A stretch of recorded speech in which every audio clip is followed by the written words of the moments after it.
Simulated space, an inner frontier, becomes a real place when we experience it together.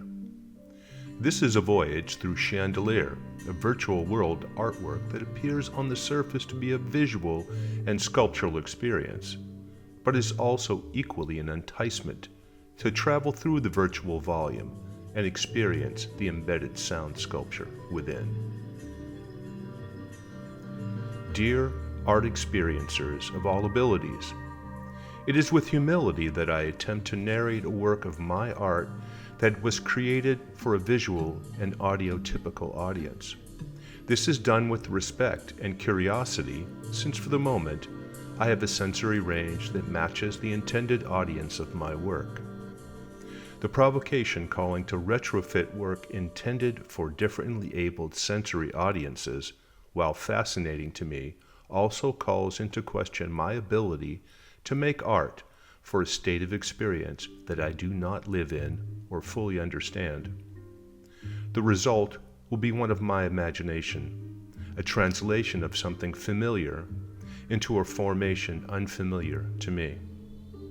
This means that work by me for what is a different sensory audience will surely be formative and inexpert, since I will not have the benefit of long practice and direct experience of the reality of the audience.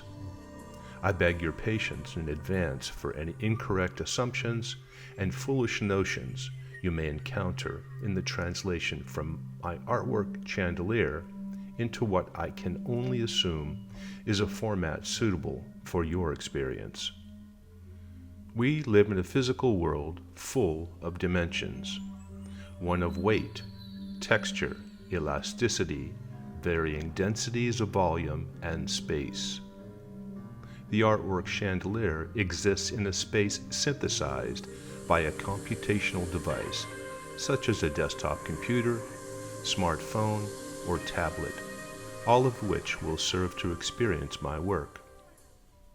And while this form of art is widely transportable and can be experienced almost anywhere through a device, it does not exist in physical space in any real sense and cannot be experienced through touch, smell, or taste. Chandelier is part of a series of artworks I have created on New Art City, a simulated three-dimensional website platform. Artworks on New Art City have no physical form and rely on a technological visual display to simulate the appearance of a three-dimensional space on a flat computer display. To complicate matters, all of my work on this platform are visual simulations of spatial environments and spatial sound installations, meaning in most cases that the visual aspects of the work are provocations to entice the visitor to experience the spatial sound aspect of the artwork. And it is this layer of my work that might be of value to visitors of different or no visual capabilities.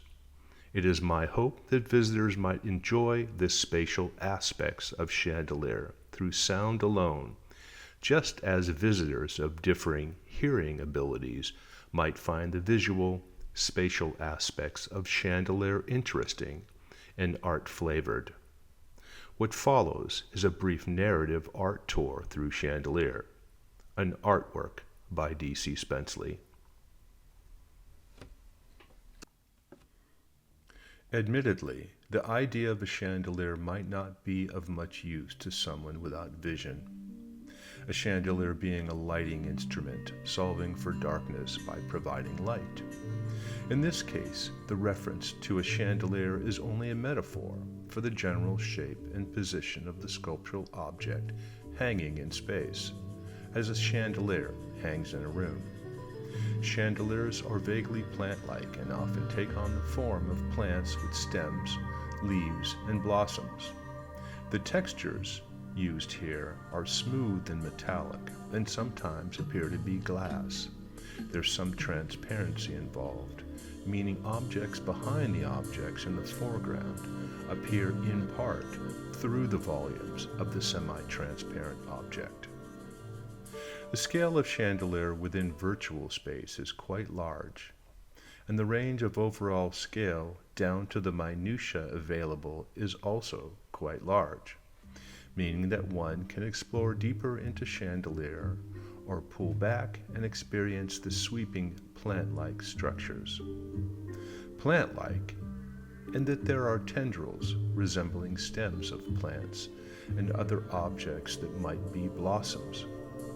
These shapes surround an almost trunk-like area in the central axis of the space and where most of the complexity of the central object exists. The tendrils of chandelier differ from trees and plants in that they are uniform, symmetrical, and regular, while plants generally are not. This symmetry shows the intention of the artist and that this is a made environment and not natural or grown space. As we travel through this space towards the center, there is a cluster of slightly transparent objects that look like flowers.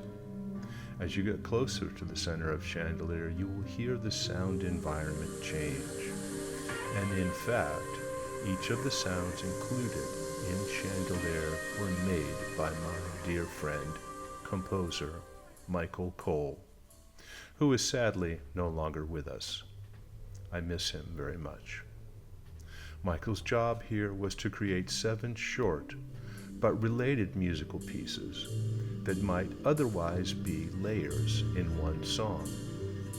In this case, the individual pieces of music inhabit different physical areas of space within chandelier environment. Think of the sounds as spheres.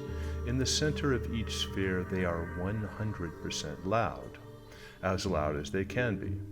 The sound falls off or gets weaker as one moves through the sphere and further away from the center. Now imagine these sound spheres overlapping each other and sometimes mixing the sounds together in this way.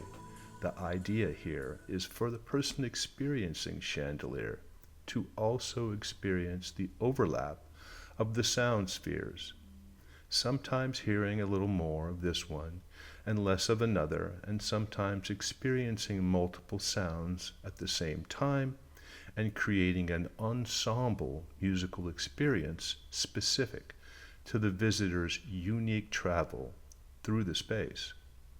In fact, all of the sweeping shapes, the tendrils, the metallic textures are intended to incite the visitor to explore and experience the inobvious sound piece contained within chandelier. Thank you for the opportunity to share chandelier with you and the challenge for me to try to understand and describe the experience from other perspectives.